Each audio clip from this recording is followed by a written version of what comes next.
하나님의 DNA라는 제목으로 말씀 증거합니다. 하나님의 DNA. 그 현대 물리학자들은 우주의 기원을 빅뱅에 두고 있지 않습니까? 거대한 폭발, 이거죠. 어느 날 무의 공간에 거대한 폭발이 있었다고 합니다. 그리고 그 폭발로 우주가 만들어졌고 지금도 우주는 점점 확장되고 있다라고 말합니다. 그 거대한 폭발, 즉 빅뱅은 어떻게 발생했는가에 대해서는 아무도 얘기를 잘 못합니다. 그건 I don't know라는 거예요. 빅뱅이 어떻게 일어났는지는 I don't know, 우연에 맡깁니다. 그러나 우주는 우연이라고 말하기엔 너무 질서정연하고 한 목적성을 갖고 있습니다. 그래서 성경은 이 우주가 우연에 의해서, 빅뱅에 의해서 만들어졌다라고 말하지 않습니다. 오늘 창세기 1장은 분명히 말씀합니다. 하나님께서 창조하셨다라고 분명히 말씀하고 있습니다. 아무런 이유 없이 만들어진 것은 없죠. 아무런 목적 없이 발생하는 일은 이 땅에 없습니다. 인간도 마찬가지입니다. 인간이 생물의 기원이 단백질이라고 얘기를 합니다. 근데 그 단백질 덩어리가 어느 날 우연에 의해서 생물이 되고 인간이 되었다고 우린 너무 쉽게 말하고 있습니다. 인간과 침팬지는 유전적으로 99% 일치한다고 하지 않습니까? 저는 99% 일치라고 한다면 같다라고 말해도 무관한 수치 아닙니까? 우리가 보통 친자 확인을 할 때에 99.5%만 돼도 이건 친자이다라고 말할 수 있다고 합니다. 0.5% 차이, 그러면 이건 완전한 같음이다라고 말해도 다르지 않습니다. 하지만 우리는 침팬지가 사람이다라고 말하지 않습니다.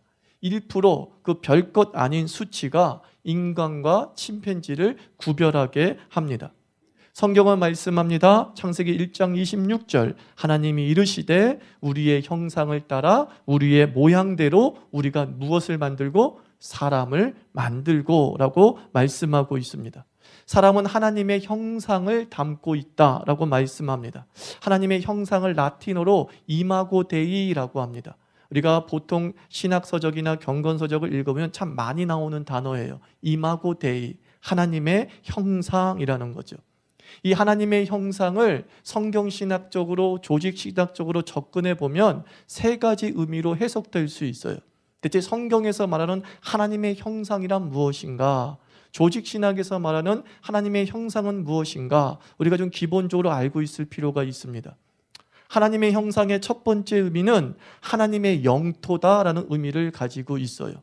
성경은 고대 근동의 문화 환경에서 쓰여진 말씀입니다. 그리고 고대 근동의 문화를 이해할 필요가 있죠. 그 고대 근동, 중동 지역에서는 그 정복자가 자기의 땅에, 자기가 정복한 땅에 왕의 형상을 닮은 상을 떡하니 세워뒀어요. 그게 무슨 뜻이냐면 이 왕의 형상이 세워진 곳은 곧 이 왕의 땅이다라는 뜻을 가지고 있습니다. 제가 왕입니다. 그래서 제 얼굴을 새긴 것을 저 부산에다 딱 세워놨어요. 그럼 부산은 누구 땅이라는 겁니까?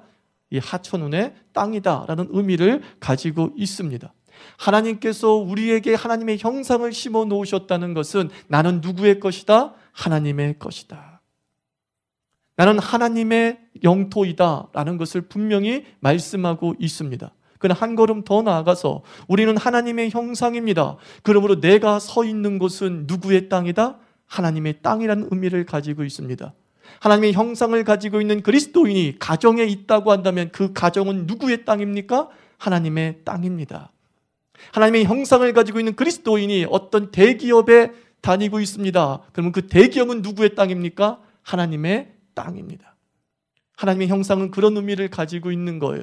그 형상이 있는 곳마다, 하나님의 이마고 데이가 있는 곳마다 그것은 하나님의 나라라고 선언하고 계십니다. 그러므로 주의 백성이 온 우주에 퍼져 있습니다. 온 지구에 퍼져 있습니다. 그러므로 이 온 우주는 누구의 것입니까? 하나님의 것입니다. 하나님의 나라라고 분명히 선언하고 있죠. 그래서 우리는 바로 하나님의 지도요, 하나님의 영토요, 하나님의 경계선을 가지고 있는 존재입니다. 얼마나 대단한지 모릅니다. 두 번째 하나님의 형상은 어떤 뜻입니까? 하나님의 대사라는 뜻을 가지고 있습니다. 엠버서더, 하나님의 대사입니다. 고대 근동에서 왕이 대사를 파송할 때에 임명장을 만듭니다. 그리고 그 임명장에다가 왕의 인장을 딱 찍어줘요. 왕의 인장을. 그리고 이제 그 대사가 먼 지역에 갑니다. 그래서 내가 왕의 명령을 받고 이 땅에 왔다. 내가 여길 다스려야 된다. 그럽니다. 당연히 백성들이나 그곳의 관료들이 항의하기도, 네가 왕의 대사인지 내가 어떻게 아냐? 네가 왕이 보낸 사람인지 내가 어떻게 아느냐? 그때 뭘 보여주는 거예요? 왕의 형상이 찍힌, 왕의 형상의 인장이 새겨진 서류를 딱 보여주면 그때서야 오 하면서 받아들이죠. 그리고 왕의 권세와 왕의 권위와 동등된 능력을 인정하게 됩니다. 그래서 그가 비록 왕의 대사이지만 그 파송된 지역에서는 왕과 동등한 권리를 가지고서 그 지역을 다스릴 수 있게 됩니다. 하나님께서 우리를 하나님의 형상으로 만드시고 이 세상에 보내신 것은 하나님을 대리해서 이 세상을 다스리게 하시고자 하십니다. 그래서 뭐예요? 너희는 땅을 정복하고 땅에 충만하고 이 모든 것을 어떻게 하라? 다스리라 라고 말씀합니다. 하나님은 우리를 왕으로 보내는 것이 아니라 왕의 대리인으로 보내신 거예요. 그러나 우리는 왕과 동일한 권위를 가지고 있고 우리는 왕과 동일한 권세를 가지고 이 땅을 살아가게 됩니다.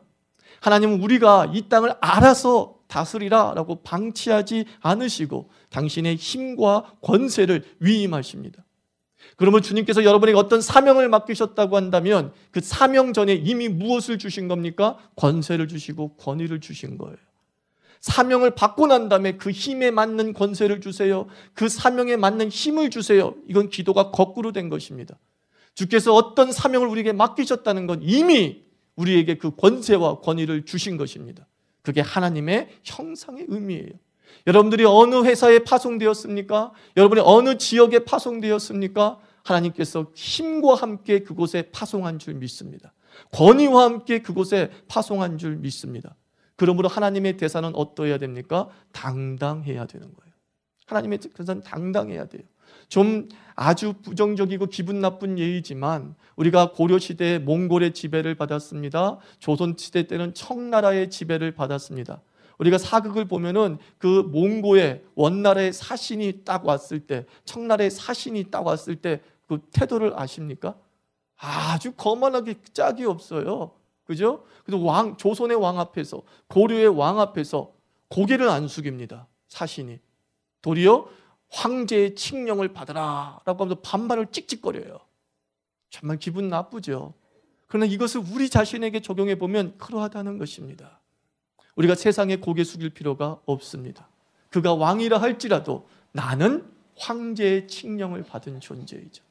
이 세상을 만드시고 이 세상을 다스리는 하나님의 권세를 가지고 이 세상에 섰습니다. 그러므로 물질에, 권력에 고개 숙이고 위축되지 않기를 축원합니다. 당당해야 돼요. 그게 하나님의 자녀로 살아가는 자의 모습이에요. 이 형상에는 얼마나 놀라운 의미가 담겨져 있는지요. 그리고 세 번째 하나님의 형상은 조직신학적 의미로는 하나님의 인격이다라는 의미도 가지고 있어요. 뭐라고요? 하나님의 인격. 인격이란 철학적 용어로 따지자면 의사결정의 주체를 인격이라고 그래요. 의사결정의 주체. 야, 아이를 좀 인격적으로 대우해. 이 말은 무슨 뜻이에요? 애가 스스로 결정할 수 있음을 인정하라. 그런 뜻인 거예요. 너는 애들 로봇처럼 키우니 인격적으로 키워. 뭐예요? 얘가 생각할 수 있고 얘가 판단할 수 있고 얘가 결정할 수 있는 것을 인정해. 그게 인격이에요. 인격. 하나님이 인격적이란 건 무슨 뜻입니까? 하나님 스스로 결정하고 결단하실 수 있는 분이다 라는 뜻입니다. 하나님께서 우리를 인격적으로 만드셨다는 것은 무슨 뜻입니까? 하나님처럼 스스로 결정하고 결단할 수 있는 자기 결정의 주체로 만드셨다는 뜻이죠. 자유의지가 무슨 뜻이냐? 결국 인격이라는 말이에요. 인격이란 말. 나에게 자유의지를 주셨다는 말과 내가 하나님의 인격을 닮았다는 말은 동일한 것입니다. 스스로 결정하고 스스로 결단할 수 있는 자기 결정의 주체로 우리를 세우셨는데 그 결정은 어떻게 합니까? 지정의가 동원돼서 결정합니다. 인격은 지정의가 있는 거죠. 지, 알미라는 부분이 있고, 정 뭐예요? 감성이 있고, 의 뭐예요? 의지적인 부분들이 있죠. 이걸 다 통합해서 우리는 인격이라고 얘기하죠. 우리가 어떻게 결정해요? 지정의가 동원돼서 결정하게 되는 겁니다. 그러니까 바른 신앙은 이성과 감성과 의지의 조화를 이루게 됩니다.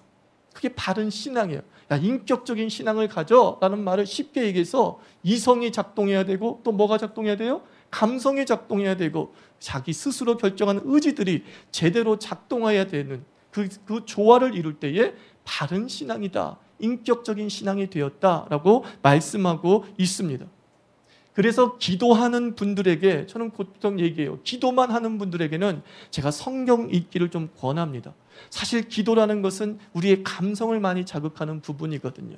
그런 분들에게는 이성이 부족해요. 그래서 지적인 부분들을 충족을 시켜야지만이 건강한 신앙이 되죠. 그래서 성경을 좀 읽어보세요. 근데 너무 또 성경만 읽는 사람, 지적 호기심이 강한 분에게 뭐가 필요해요? 좀 기도가 필요한 거예요. 감성을 자극할 수 있는 그런 부분이 필요한 것이지요. 우리가 이렇게 균형 잡힌 신앙을 해 나갈 때에 비로소 하나님의 형상의 온전한 회복이 이루어지게 되는 겁니다. 자, 하나님의 형상은 성경신학적, 조신신학적 의미로 세 가지 의미가 있을 수 있다고 그랬어요. 첫째로 하나님의 형상은 무엇이에요? 하나님의 영토라는 의미를 가지고 있고, 하나님의 형상은 뭐예요? 하나님의 대사라는 의미를 가지고 있고, 또 하나님의 형상은 세 번째 뭐예요? 하나님의 인격이라는 의미를 가지고 있어요. 온 우주 만물은 하나님을 드러낸다라고 성경은 말씀하고 있습니다. 그러나 더 정확하게, 더 선명하게 하나님을 표현하고 드러내는 존재가 있습니다. 그가 바로 사람이에요. 자연보다, 나무와 꽃보다, 별보다 더 선명하게 하나님을 드러낼 수 있는 존재가 우리 사람이에요. 우리는 기도할 때 이렇게 얘기합니다. 하나님의 영광을 돌리게 하소서 그럽니다. 영광을 돌리게 하소서라는 게 무슨 뜻이에요? 하나님을 드러내게 하소서 그런 뜻이에요. 하나님, 내 삶이 주의 영광 되기를 원합니다. 내 삶이 하나님을 잘 드러내기를 원합니다 라는 뜻을 갖고 있습니다. 여러분, 우리가 인도의 성자라고 불리는 간디에 대해서 잘 알고 있죠. 인터넷에서 인도의 성자라고 불리는 마하트마 간디를 이렇게 딱 검색해 보면 거의 빠짐없이 보게 되는 사진이 하나 있어요. 그게 무슨 사진이냐면은 간디가 이렇게 물레를 돌리고 있는 사진이에요. 앙상하게 마른 간디가 이 상의를 벗고 하얀 반바지만 걸친 채 이렇게 물레를 돌리고 있어요. 근데 그 사진이 얼마나, 그 흑백 사진이 이 숭고한 기운도 감돌고 뭔가 보는 이의 마음을 숙연하게 하는 그런 사진이에요. 어떻게 이런 사진을 찍을 수 있었을까? 사진처럼 보이는 게 아니라 그냥 간디의 일생이 그냥 그 사진에 눈에 싹 들어오더라는 거죠.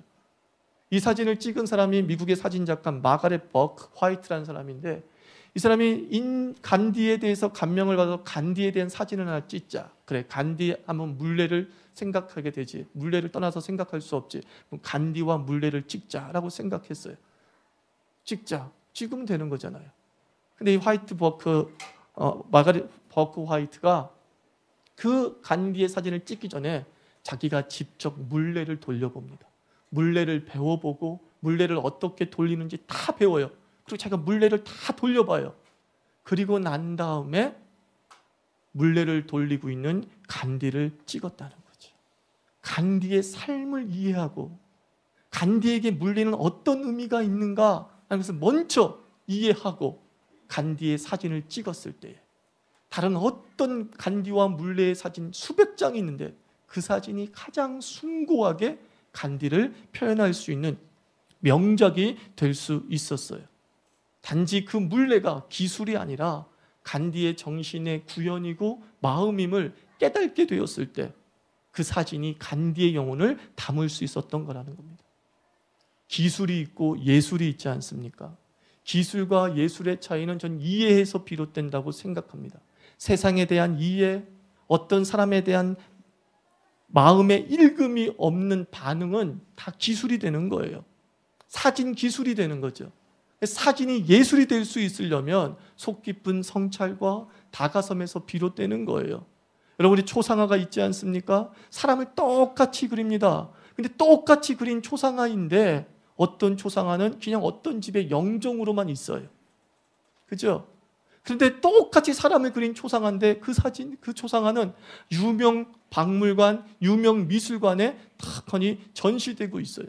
딱 봤을 때 똑같이 그린 디테일에 있어서는 별 차이가 없는 것 같아요. 근데 하나는 그냥 초상화로 끝나고 하나는 작품이 될 수 있었던 이유가 뭐냐?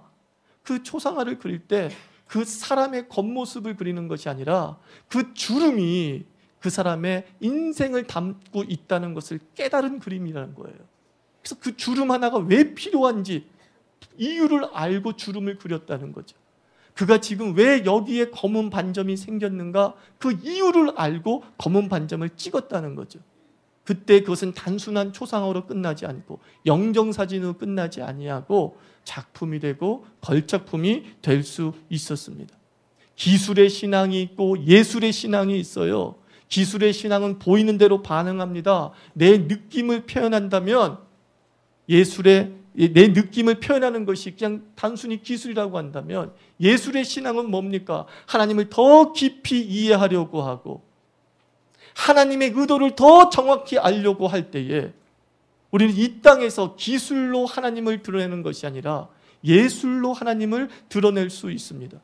바울이 내가 그리스도의 고난을 본받겠다. 내가 그리스도의 남은 고난을 내 육체에 채우겠다 그랬어요. 바울만큼 하나님에 대한 계시를 선명하게 드러낸 사도가 없습니다. 이유가 뭐예요? 바울은 하나님을 알려고 노력한 거예요. 하나님을 이해하려고 노력했어요. 그리고 하나님처럼 살아보려고.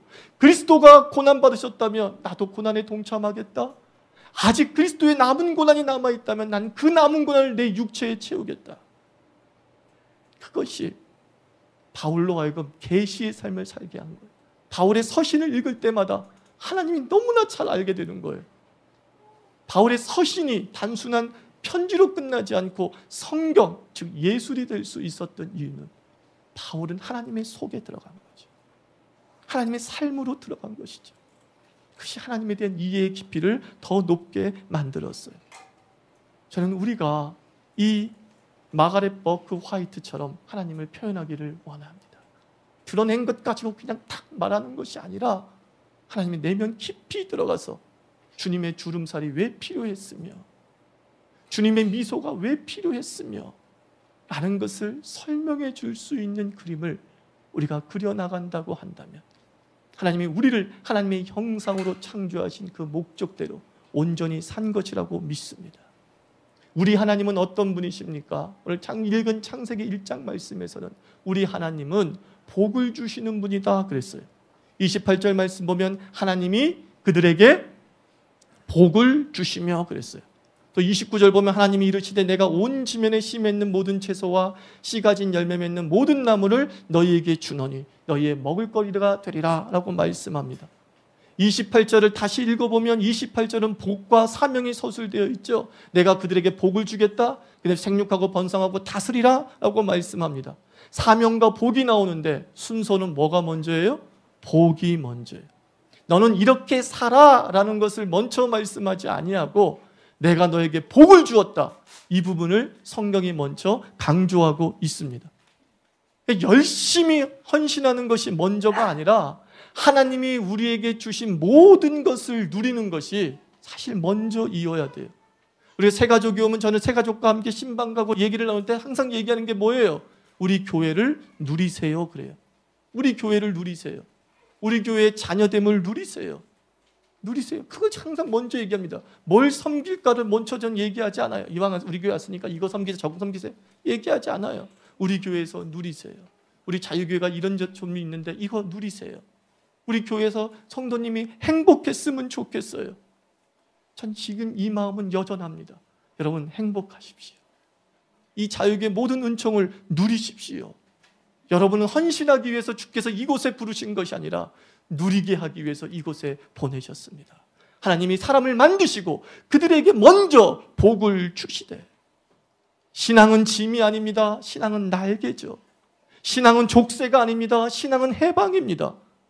결국 그 복을 누리는 자들이 생육하고 번성하고 땅에 충만한 이 다스림의 사명들을 감당해 나가는 줄 믿습니다. 우리가 하나님의 존재를, 하나님을 드러내는 존재라고 말씀을 드렸어요. 그런데 간혹 우리는요, 이 하나님을 심술쟁이 또는 막 장사꾼 같은 분으로 소개할 때가 많아요. 제가 언제요? 한번 들어보세요. 우리는 이렇게 얘기합니다. 헌신하고 헌금하면요, 하나님이 복을 주십니다. 11조 내면 복 받습니다 라고 얘기합니다. 제가 이 얘기를 제 경제학과 다니는 친구한테 얘기했어요. 걔도 예수 믿는 친구예요. 11조 얘기하다가 어렸을 때, 야 11조 받으면 복 받는데 하고 얘기하니까 이 친구가 뭐라고 하는지 아십니까? 야 11조 내면 복 받는다고? 그게 복이냐? 그러는 거예요. 그게 복이냐? 그게 투자지. 제 머리를 꽝 때렸어요. 더 심한 말은 이거였어요. 그게 투자지 하고 난 다음에 이윤이 생길까 말까 불확실하니까 이거는 투자라기보단 투기에 가깝지 그러는 거예요. 11조 내면 복 받는다? 투자지. 불확실하니까 투기에 가깝지. 저는 그게 다시 한번 성경과 헌신과 헌금을 연구해 보게 된 자극이 됐어요. 신대원 들어가면 이거 연구해 봐야겠다. 복이라는 게 뭐냐라는 거예요. 하나님 복을 거래로 주시는 분인가? 지금까지 제가 몇십 번, 몇백 번 성경을 읽어도 내린 결론은 하나님 복을 거래로 주시지 않습니다. 창세기는 모든 것의 원형이에요. 그 창조는 말씀합니다. 이미 복을 주시되 그랬어요. 그들이 헌신하지 않았습니다. 그들이 다스리지 않았습니다. 그들이 충만하지 않았습니다. 그들은 아직 정복하지 않았습니다. 그런데 하나님은 말씀합니다. 그들에게 복을 주시되. 이걸 뭐라 그래요? 은혜라고 하죠. 창조부터 하나님의 은혜가 담겨져 있습니다. 예수님을 우리에게 주신 이유가 뭐예요? 헌신했기 때문에, 회개했기 때문에 나의 독생자 예수 그리스도를 받아라 그랬습니까? 우리가 아직, 로마서 5장은 말합니다. 우리가 아직 죄인이었을 때, 우리가 아직 원수였을 때, 우리가 아직 연약했을 때 예수 그리스도, 하나님께서 자기의 독생자 예수 그리스도를 우리에게 주셨으니, 회개와 헌신을 전제로 해서 우리 예수님의 구원이 우리에게 오지 않았습니다. 그저 은혜로 우리에게 먼저 주셨습니다. 그것을 뭐라 그래요? 누리라 하라는 거예요. 예수 그리스도의 은혜를 너희가 누리라. 거기서부터 우리가 온전한 하나님의 형상을 드러내게 되는 거예요. 하나님은 그런 장사꾼이 아니시구나 하는 것을 세상에 알려주게 되죠.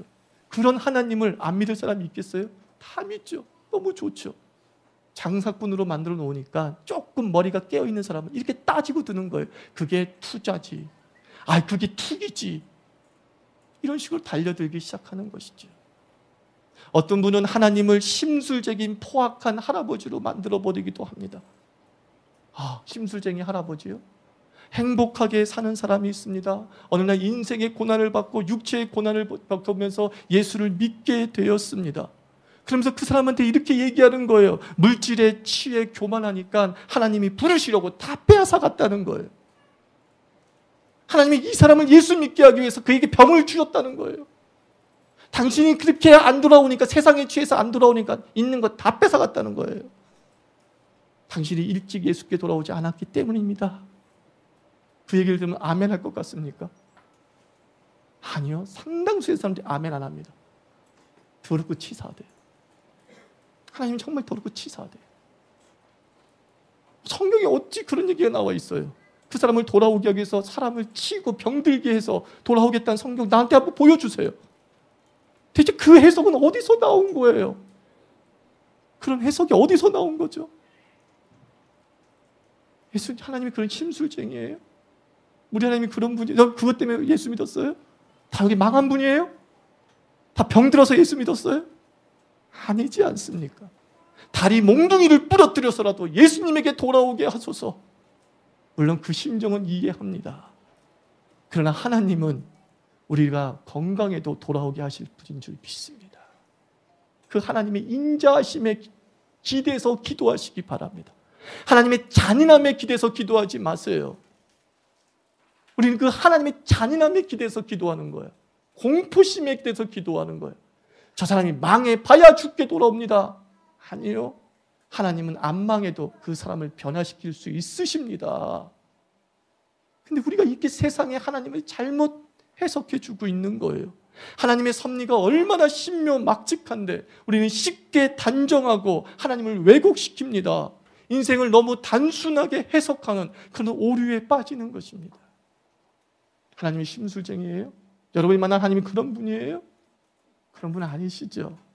우리 세상에 이런 하나님 보이는 것이 아니라 그 자녀들에게 복을 주시되 그 은혜의 하나님을 저는 온전히 구하기를 기도합니다.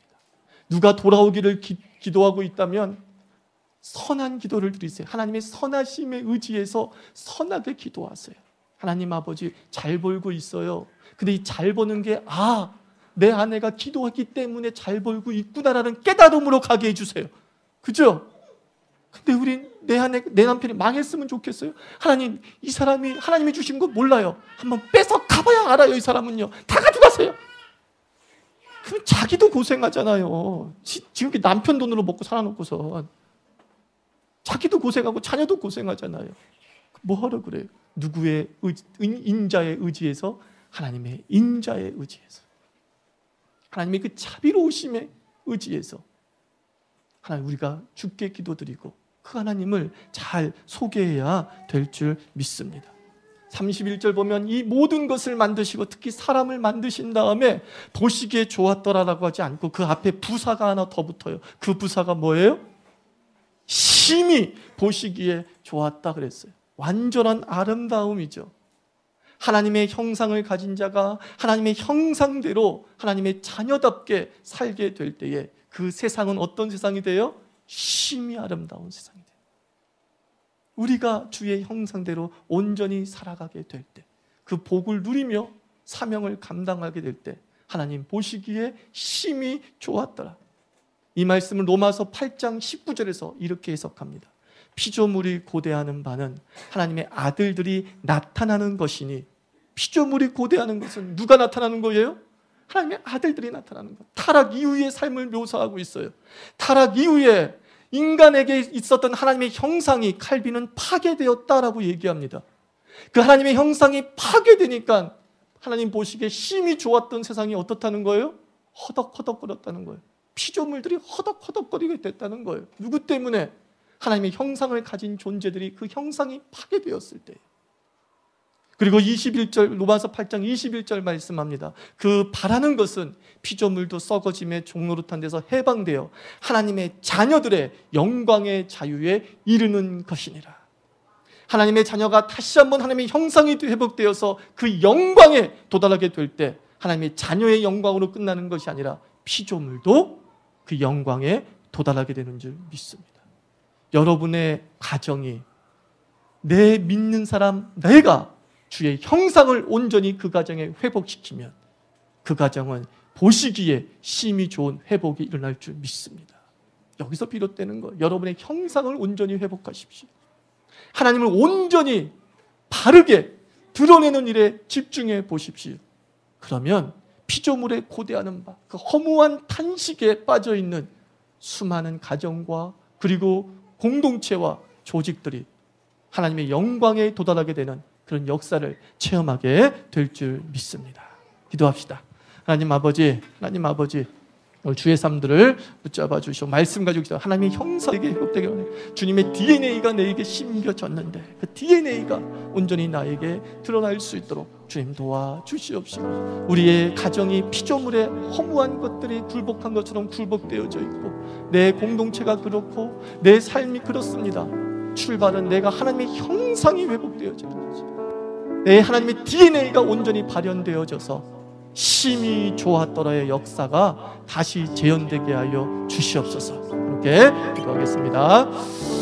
하나님 아버지, 주여 감사합니다.